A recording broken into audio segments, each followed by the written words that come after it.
Hi friends, welcome back to my YouTube channel. तो आज हम चर्चा करने वाले हैं एक ऐसी सभ्यता, एक ऐसा रहस्य जो कि आज भी इंजीनियर सोच के हैरान हो जाते हैं, क्योंकि इतना बड़ा रहस्य किसी को पता ही नहीं था। जब इसका पता लगा तो दुनिया हैरान रह गई। तो इसी के बारे में आज हम चर्चा करेंगे इस वीडियो में। ये एक ऐसी सभ्यता थी आज से 5000 साल पहले, जब भारत का कोई इतिहास नहीं था। अंग्रेजों को लगता था कि वो इंडिया में खुद अपना इतिहास वो लाए हैं। जब ये पता चला कि इंडिया का पहले से इतिहास है तो ये सोच के पूरा दुनिया दंग रह गई, क्योंकि इतना बड़ा इतिहास आखिर कैसे उत्पन्न हुआ, कहाँ से वो लोग आए थे, इतना बड़ा साम्राज्य कैसे खड़ा हुआ था, इतनी बड़ी नगर कहाँ से आई थी। जब लोग नगर बसाने की सपना सोच रहे थे, खेती करने का विचार ला रहे थे, तब ये सभ्यता पनख रही थी। ये सभ्यता ऐसी उस टाइम थी जैसे कि आज के बड़े बड़े शहरों में भी वो सभ्यता देखने को नहीं मिलती है। तो जी हाँ, हम बात करेंगे आज सिंधु सभ्यता के बारे में। उसका व्यापार अलग अलग देशों में होता था, जैसे कि मेसोपोटामिया, वहां से समुद्री रास्ते से व्यापार होता था और इतना ज्यादा बड़े पैमाने में होता था कि आप सोच भी नहीं सकते। वहां पे सोने और हीरे से व्यवहार होता था, जहाँ की धातुओं से बनाए जाते थे आभूषण, उनका व्यापार होता था वहां पे।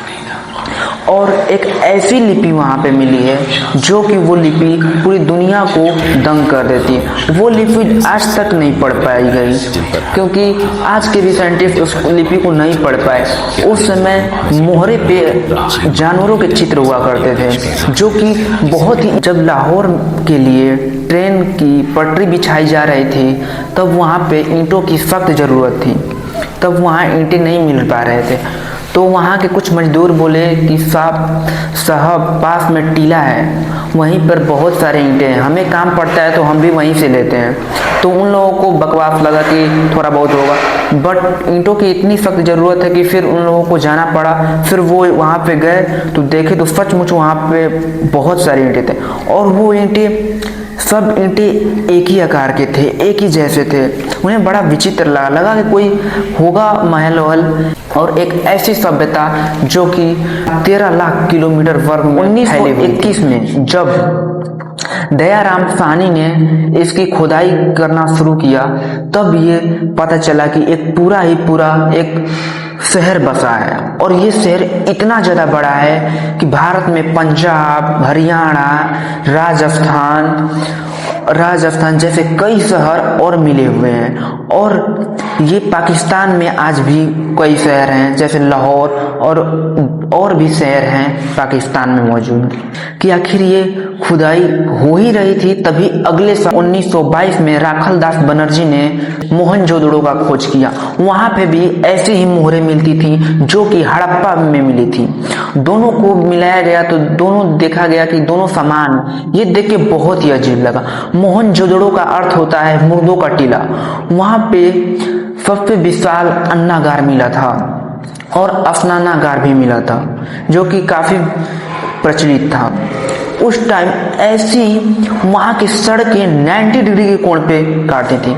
आप सोच नहीं सकते हो आज के साइंटिस्ट या कोई भी इंजीनियर कहीं भी शहर में 90 डिग्री के कोण पे नहीं काटती है, बट उस टाइम हमारे पूर्वजों ने 90 डिग्री के कोण पे वो कैसे काटा होगा।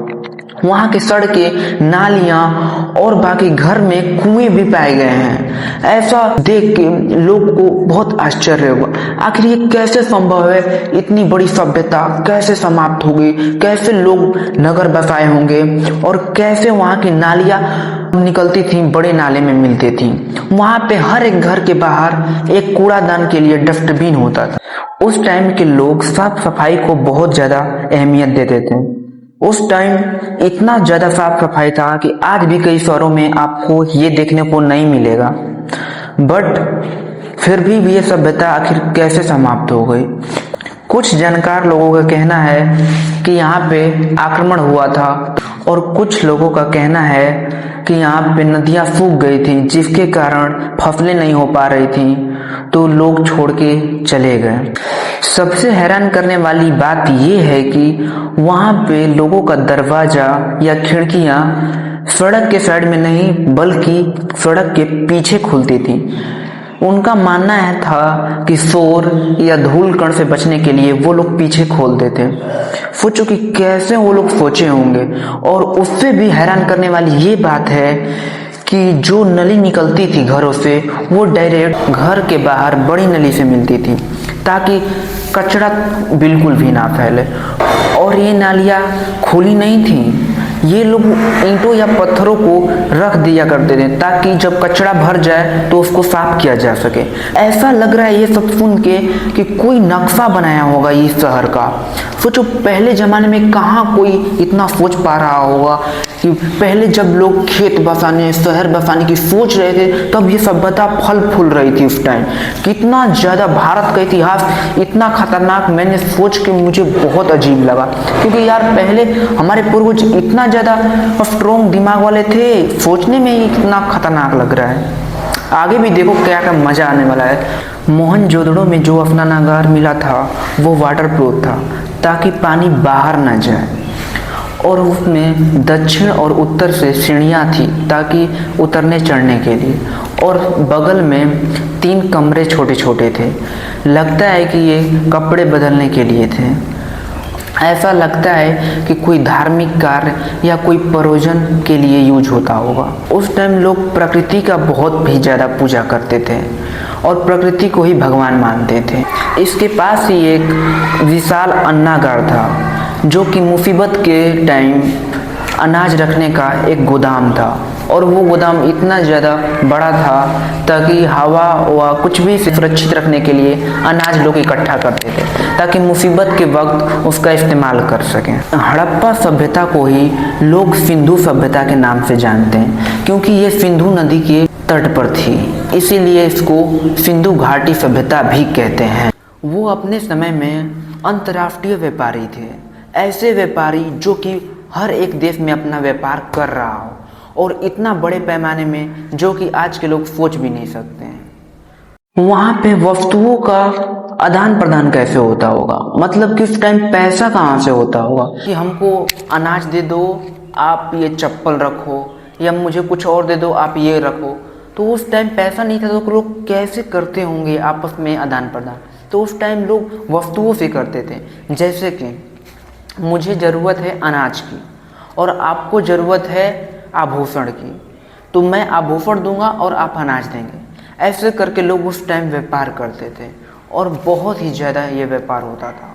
जब 1921 में दयाराम साहनी ने इसकी खुदाई की तब जाके ये शहर पूरा उभर के आया और दुनिया को चौंका दिया।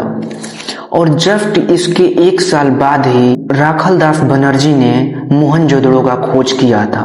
वहां पे भी खुदाई करने पे यहाँ के जैसे ही मुहरें वहां पे भी मिली थी। इससे साफ साबित होता है कि दोनों शहर आपस में जुड़वा भाई बहन की तरह थे। कुछ जानकारों का मानना है कि सुनामी आते ही वो सारा तहस नहस कर दिया। इसके कारण धीरे धीरे लोग वो सभ्यता छोड़ के अलग जगह बसने लगे और वहां से चले गए। और कुछ जानकारों का कहना है कि भूकंप आया था, तो कुछ लोगों का कहना है यहाँ पे आक्रमण हुआ था।